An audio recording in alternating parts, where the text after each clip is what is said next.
Well, go ahead and get out your Bible if you have one with you today and find Mark chapter 8. Of course, you can also follow along on your Bible.com Bible app. There's an outline of today's message there on the app for you under the events section. Of course, also make sure to hashtag check-in for charity with us on Facebook. For every public Facebook check-in, we're donating $1 to the charity of the month, and this is the last Sunday of the month, so this is the last Sunday that your check-in can support Pearland Neighborhood Center. Today we are finishing, well actually we're not finishing, we're taking a break from our series on the Gospel of Mark. This will be the last week that we talk about the Gospel of Mark as we take a short break for Advent, Christmas, and New Year's to do some different series that we will come back to Mark after the New Year. So next week we're actually going to start our Advent, our Christmas series called Carols, where we're actually going to talk and sing about some of our favorite Christmas carols. And so I hope that you'll come to that. It's a great time to invite a friend to join us this Christmas season as we do some Christmas caroling sort of together. So today we're talking about Mark chapter 8. Actually, we're talking about Mark chapters 8, 9, and 10. So we're going to tackle 3 chapters of the Gospel of Mark today, which I know what you're thinking. Yay, the sermon's going to be longer. So, but sorry to disappoint you. It's going to be the same length as usual. But we are going to try to take a big bite out of this book as we try to eat this book together. The reason we're trying to tackle 3 chapters today is because Mark really wants us to try to put all these chapters together. He wants us to read all these chapters together. Because see, when Mark wrote this text in the book or the Gospel of Mark that we call it today, he didn't separate it all into chapters and verses. So that didn't happen until 1,500 years later was the Bible organized into different chapters and different verses. The ancient Greek also didn't have any punctuation marks in it at all. It certainly didn't have any outlines or italics or underlines or bold or anything like that. So instead of punctuation, what Mark would do and what the other writers of the Bible would do is they would punctuate the story with content clues. They would punctuate the story with the story. So they would try to show you how to read the story properly. So for example, one of those literary devices they would use was something called an inclusio. Everybody say inclusio. Inclusio. Very good. You're Latin scholars now. That's a Latin word for inclusion. Bet you couldn't figure that one out. Inclusion. Now, why seminary scholars couldn't just call this literary device an inclusion and had to use a pretentious word like inclusio, I do not know. But we're talking about an inclusio, and an inclusio is a kind of literary bookend. Okay? It's a literary bookend. So I know we're getting a little nerdy. I know the only ones hanging with me are I've already lost everybody except the English teachers. But hang in there because it's helpful for how you can read the Bible. Okay? So an inclusio is 2 related stories that punctuate the beginning and the ending of content that should be read together in the middle. Okay, so it's kind of like a bookend. And the story in the middle of this bookend is supposed to be included. They're supposed to be read together. Furthermore, these bookends, this inclusio, gives us some hint, some insight into what the common theme is, the main idea of all the content in the middle of this inclusio. So you probably don't understand what I mean, so I'm going to show you what I mean. So in the Gospel of Mark, chapter 8, starting verse 22, going through 26, there's the story of Jesus healing a blind man. So that's in Mark chapter 8, 22 through 26. Then 2 chapters later, Mark chapter 10, verse 46 through 52, is another healing of a blind man. Now these 2 stories of healed blind men are the inclusio. They're the bookends here. And then between these 2 stories of Jesus healing a blind man are several different stories about Jesus and his disciples, about his followers, all with a common theme. And what is the common theme? Blindness.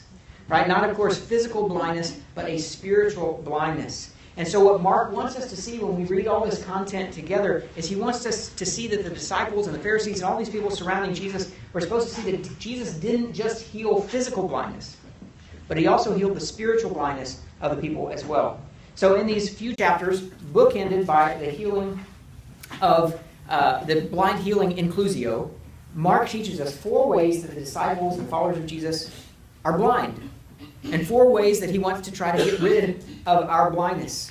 And so that's what we're going to talk about today. So first we're going to talk about we are blind to God's signs. That's the first way that we're blind. We're blind to God's signs.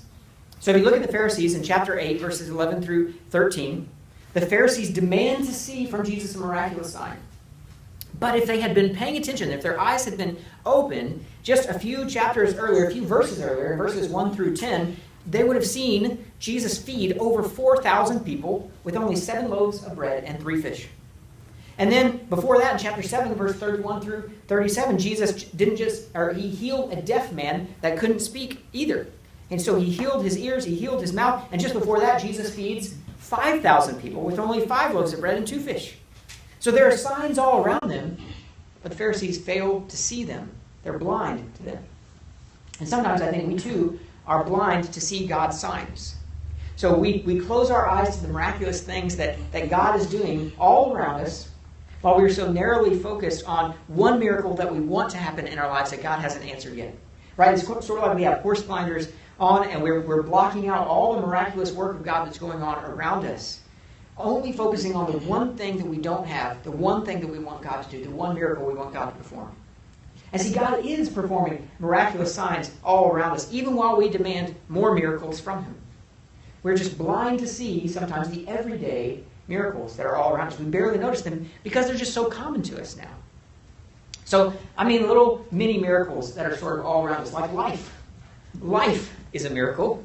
Like, if you think about it, as scientifically progressive as we are, we cannot create life. We can't do it. Every single new life is a miracle in and of itself. Not to mention the fact that your life is then sustained. Like, why should you still be living once you start living? Like, how does that even work? Like, we don't understand that. We can't fathom. We don't understand why our hearts continue to beat and our lungs continue to breathe in air, right? Like, we know we have some concept of our brain tells our heart to continue beating, but why? Could you tell your brain, please make my heart stop beating right now? You can't do it. Your life is just sustained beyond your control. It's a miracle. It's a miracle that your life is sustained, and that's because God is not just the creator of life, but He's also the sustainer of life. Just your existence itself is a sign that God exists and that God's miraculous hand is at work in your life because you took a breath just now. And we are blind, though, to these miraculous signs that God is performing every single day. I love reading on my friend Tim's Facebook post recently. Tim is a friend of mine, and he's a real-life rocket scientist. And he wrote this post. He says, "As a man of science, of God and of science, I like to appreciate the scientific miracles," he said, "the scientific miracles of modern medicine." And he goes on to describe that he had some recent sinus surgery and what happened. And then he says, at the end of it, he says, "Hats off to the medical staff and the doctors and the civilization that we live in that offered the training that they needed to do their job." That in itself, if you think about it, is a miracle. Now, it's fine to ask God for a miracle. That's great. But while you're searching for that miraculous in your life, don't let yourself become blind to the everyday miracles of life. The everyday miracle of life itself. Marvel instead. Instead of being blind to the miracles, marvel at the everyday miracles. So the second way we're blind is this. We're blind to God's supply. We're blind to God's supply. So look at the disciples in chapter 8, starting in verse 14. Chapter 8, starting 14. "But the disciples had forgotten to bring any food. They had only 1 loaf of bread with them in the boat. As they were crossing the lake, Jesus warned them, 'Watch out, beware the yeast of the Pharisees and of Herod.' At this, they began to argue with each other because they hadn't brought enough bread. Jesus knew what they were saying, so he said, 'Why are you arguing about having no bread? Don't you know or even understand even yet? Are your hearts too hard to take it in? You have eyes, can't you see? You have ears, can't you hear? Don't you remember anything at all when I fed the 5,000 with 5 loaves of bread? How many baskets of leftovers did you pick up afterward?' 12, they said. 'And when I fed the 4,000 with 7 loaves, how many large baskets of leftovers did you pick up?' 7, they said. 'Don't you understand yet?' he asked them." Now, if there's anything in all the world that the disciples should not worry about at this point in their ministry, it's having enough food to eat.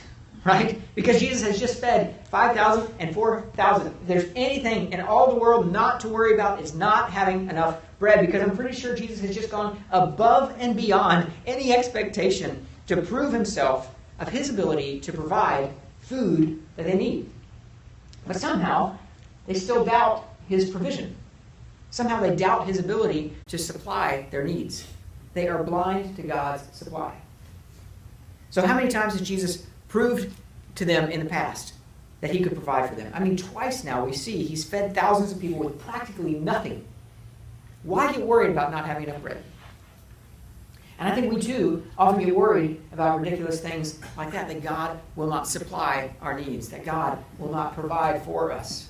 But before we get worried about having enough, before we get worried about God's provision in our life, open your eyes and look around and see what God has provided for you. See what he has provided. Open your eyes to God's supply. Now, you may be like me, you may have a bit of an ego problem, and you may look around at the things that you have in life, and you may say, well, I bought that, and I worked for that, and I earned my good money, and I paid for that. So what has God supplied for me? I'm going to answer that for you. Everything. Everything. Every single thing. Because God owns it all. You are just his money manager. You own nothing. God owns it all. So I love Dave Ramsey's illustration at this point. He says that you are like the banker, and God is the investor. Right? God is the one who makes the deposit at your bank. He says you're just holding it for him. You're just managing it for him. And everything you bought, everything you've earned, everything in your life has been provided by God. So open your eyes to see what God has supplied for you. I mean, have you ever been in real need? Have you ever not had God come through for you? Have you ever not experienced God provide your daily bread? Open your eyes to God's supply. In fact, each morning I want to challenge you to open your eyes to God's supply, quite literally. As you literally open your eyes in the morning, you start each day with just a breath prayer, a prayer that just lasts as long as you breathe out, right? That's a prayer of thanksgiving for what God has supplied you with. You know, as you become conscious, as your eyes open, you say, God, thank you for life. Thank you for opening my eyes this morning. Thank you for that breath I just took. Thank you for supplying my needs. It could just be that short. You don't have to complicate it all. Of course, you can go on to thank God for more stuff if you like. But if we just start each day opening our eyes to the gracious provision of God, then we will be much less needy throughout the rest of the day. Open your eyes to God's supply. The third way we're blind is this: we're blind to God's sovereignty. To God's sovereignty, especially when it comes to suffering. So look at Peter in chapter 8, verse 31 through 32, where Peter refuses to see God's plan of redemption and salvation of the world as coming through the suffering, the death of Jesus. So in verse 31, then Jesus began to tell them that the Son of Man, which that's the way Jesus referred to himself, the Son of Man, Jesus, must suffer many terrible things and be rejected by the elders, the leading priests, and the teachers of religious law. He would be killed, but 3 days later he would rise from the dead. As he talked about this openly with his disciples, Peter took him aside and began to reprimand him for saying such things. Peter begins to reprimand Jesus for talking about his own suffering. Because Peter couldn't fathom God's plan of salvation, God saving the world from death. How in the world could God save the world from pain, from suffering, from death, by pain and suffering and death? It just didn't make any sense. You know, I thought God was saving us from all this stuff. Why would Jesus then go and die to save us? It just didn't make any sense. How could suffering in any way be part of God's sovereign plan? You probably had that question before. You know I've had that question before because, frankly, we're blind to God's sovereignty in the face of suffering. Now, sovereignty, you know what that word means? I mean, oftentimes we only hear that in history or geography class or something, or it's a church word for us. But we don't often use it in everyday vernacular. But God is sovereign. That means that God is in charge. It means that God is in control. He is king. He is ruler. God is in charge of what happens in the world. He is not off in the distance doing his own thing while we run the show down here on earth. No, God is involved in and in charge of what happens on earth. Of course, not like this puppet master, right? Or not like this cosmic chess player or something like that. But no, like a good father who's in charge of his children, who of course are exercising their free will at the same time. Yet in the midst of us free will yielding little sinners, God is somehow still in control. Even though we have this free will, even though we're sinners, God is somehow in control, somehow putting the pieces back together once we break everything. But not just putting the pieces back together, not just gluing the pieces back together and it's not quite as good as it was before it was broken. No, God does something different where he puts the pieces back together that we break He turns it into something even more beautiful than how it started. So the sovereignty of God means that sometimes God uses pain and suffering and death in His plan. Now, does God cause suffering? I don't think so. But does He use suffering in His plan? Yes. Because, why does He do that? Because resurrection life is better than life. Because second life is better than first life. Because redemption is better than demption, or whatever it is. That's the opposite of that, right? So, sovereignty is what we're talking about here. And redemption, right? Remember, redemption is God transforming the worthless trash of life into priceless treasure. It's God redeems the worthless trash of life into priceless treasure. And redemption is better because this priceless treasure is priceless. It far outweighs the worthless trash of life. Now, some people would say, well, I'd rather just not go through the worthless trash of life in the first place. But it's the worthless trash of life that we go through that teaches us the true value of priceless treasure. It's like that saying, it's better to have loved and lost than to never have loved. Even in times of suffering, God is still in charge. God is still sovereign. God is still in control. And that is the good news. The good news is that God can take that suffering and transform it into something beautiful. So watch. Instead of being blind to God's sovereignty in the midst of suffering, open your eyes and watch. Watch as our sovereign God transforms worthless trash into priceless treasure. And finally, the fourth way that we're blind, number 4, is that we're blind to Jesus' superiority. We're blind to Jesus' superiority. So look at Peter, James, and John, the three of Jesus' inner circle, in chapter 9, verse 2. As Jesus is compared to these two guys, Moses and Elijah. Now, this is a really weird story. We'll talk about it in a second, so just hang with it. So, chapter 9, verse 2. 6 days later, Jesus took Peter, James, and John and led them up to a high mountain to be alone. As the men watched, Jesus' appearance was transformed, and his clothes became dazzling white, far whiter than any earthly bleach could ever make them.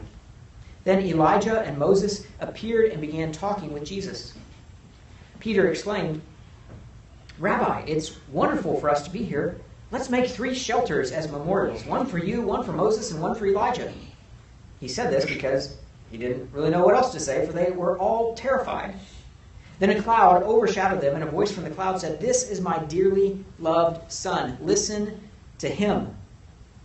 Suddenly, when they looked around, Moses and Elijah were gone, and they saw only Jesus with them.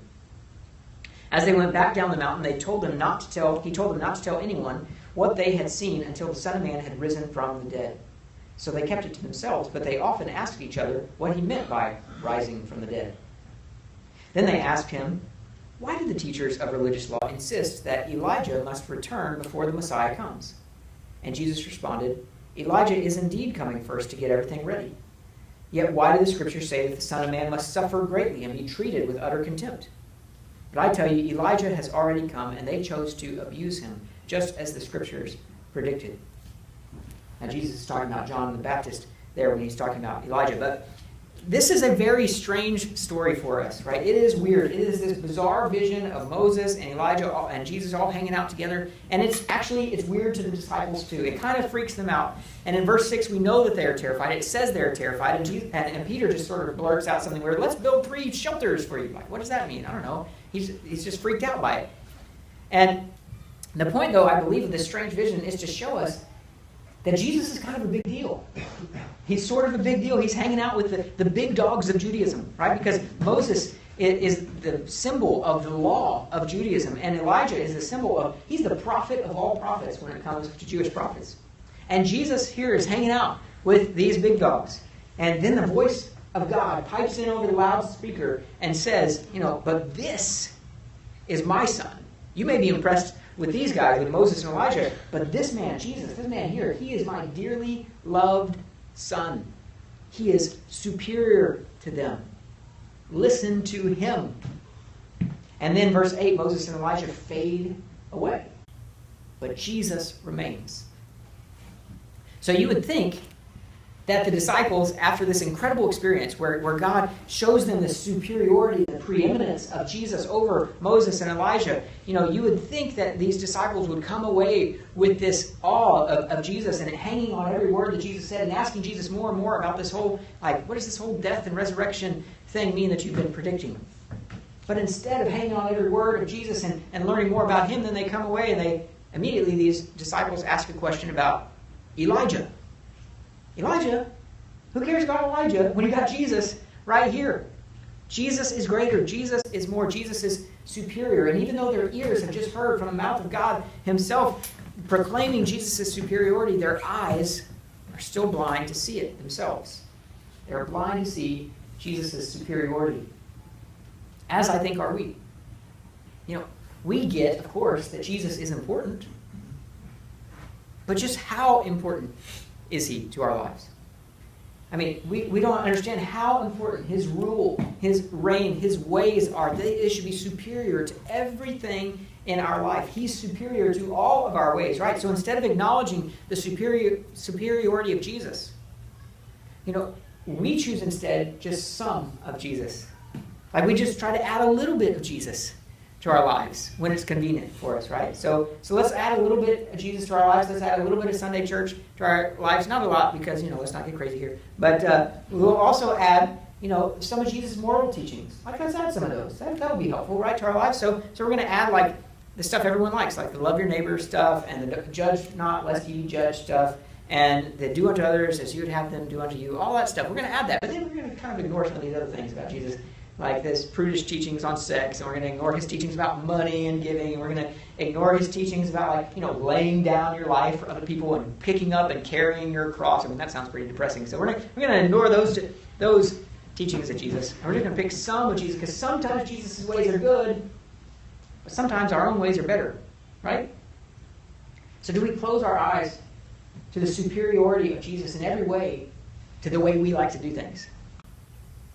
Do we instead just choose some as Jesus? Sometimes I wonder how many of us disciples, how many of us followers of Jesus are still just as blind as these followers of Jesus in Mark chapters 8 through 10. We're blind in four of these ways. And maybe we're not completely blind, because, we're really honestly trying to do our best about following Jesus here.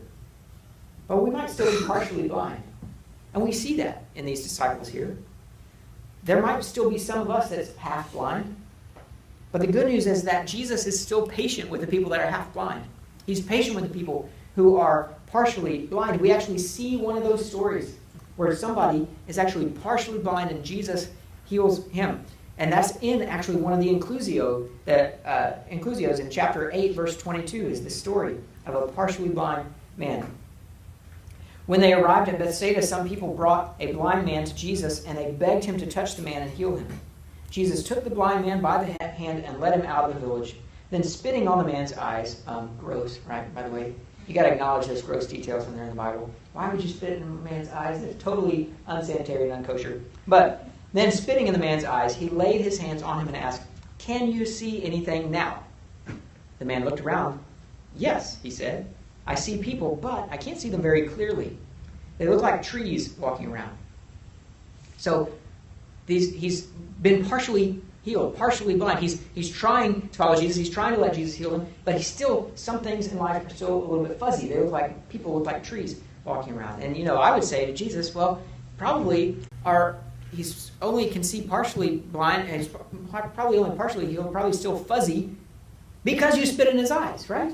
I mean, that's generally what happens when somebody spits in your eyes. You can't see very well. But anyway, he didn't ask me. Anyway, so then Jesus placed his hands on the man's eyes, and his eyes were opened. His sight was completely restored, and he could see everything clearly. So Jesus doesn't give up on this man. And Jesus doesn't give up on us when we're blind or half blind and we're just slow to get the point.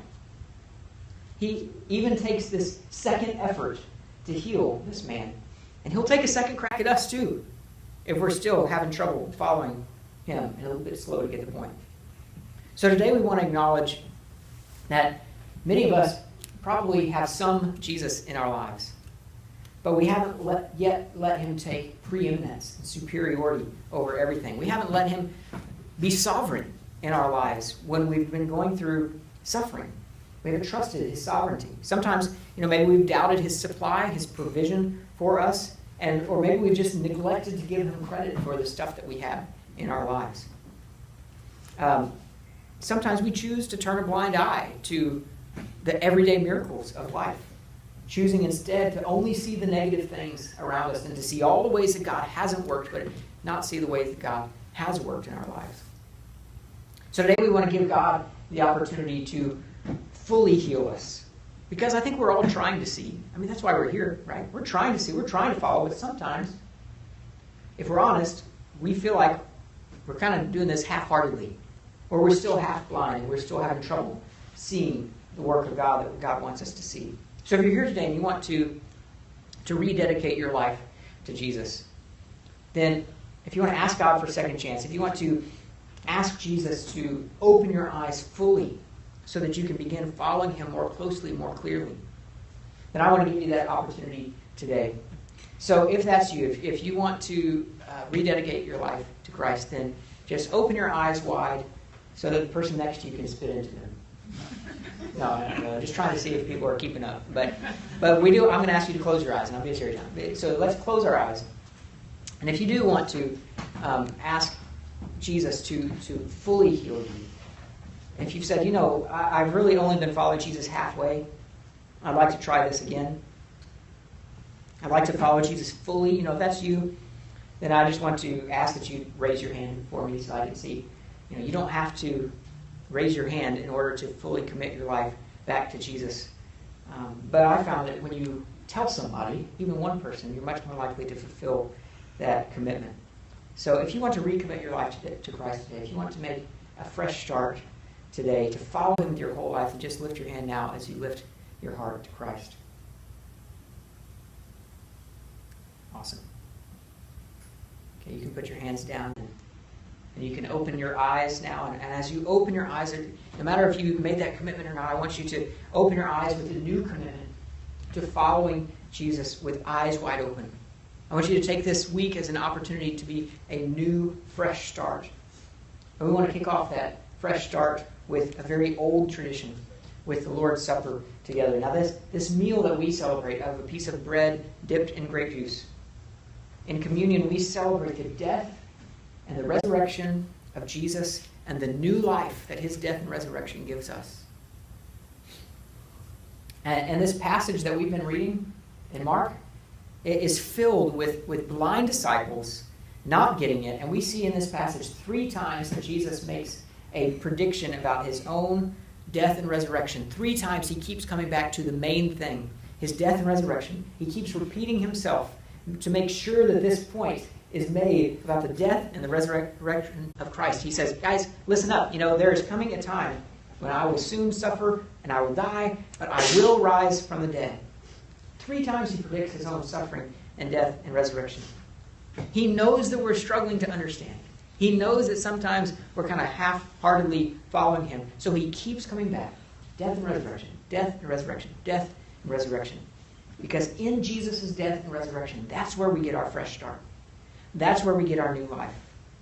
All the mistakes that you've made, all the ways that you've messed up, all the ways that you've failed and fallen short, the ways that you've sinned, all that stuff can be forgiven. When you look at the cross of Christ, when we open our eyes to look at the cross of Jesus Christ, when you watch him take away the sins of the world as he dies on the cross for us, when you watch him stretch out his arms wide on the cross and show you how much he loves you, when you watch him rise from the grave, you can see that God promises to resurrect you as well. When you see what he's done for you, when you accept that gift, that's when you can live a new life and a fresh start. Because you can misunderstand a lot about what Jesus says, and you can fail and you can mess up and you can get things wrong as you try your best to follow Jesus. But if you just keep your eyes fixed on the death and the resurrection of Jesus, then you're going to be okay. And so let's celebrate this gift of communion. Let's celebrate this new life that is offered to us, this fresh start, this gift of second chances as we pray to him now. Loving God, I'm so sorry for my sins. Please forgive me. Lord, thank you for dying on the cross for me. Thank you for saving me. Thank you for loving me. Please fill me with your Spirit yet again, so that I may live today and every day for you. God, I give you my life. Holy Spirit, we pray that you would come and join us at this meal. That your Spirit would fill this bread and juice and make it be for us like your body and your blood. So as we eat it, we would be filled with your Spirit, filled with new life, filled with a second chance, a fresh start to live a new resurrection life with you. God, we give you everything. We give you our all. We don't want to follow you halfway anymore. We want our eyes open to what you are doing in the world around us so that we can join in. Holy Spirit, come. In Jesus' name.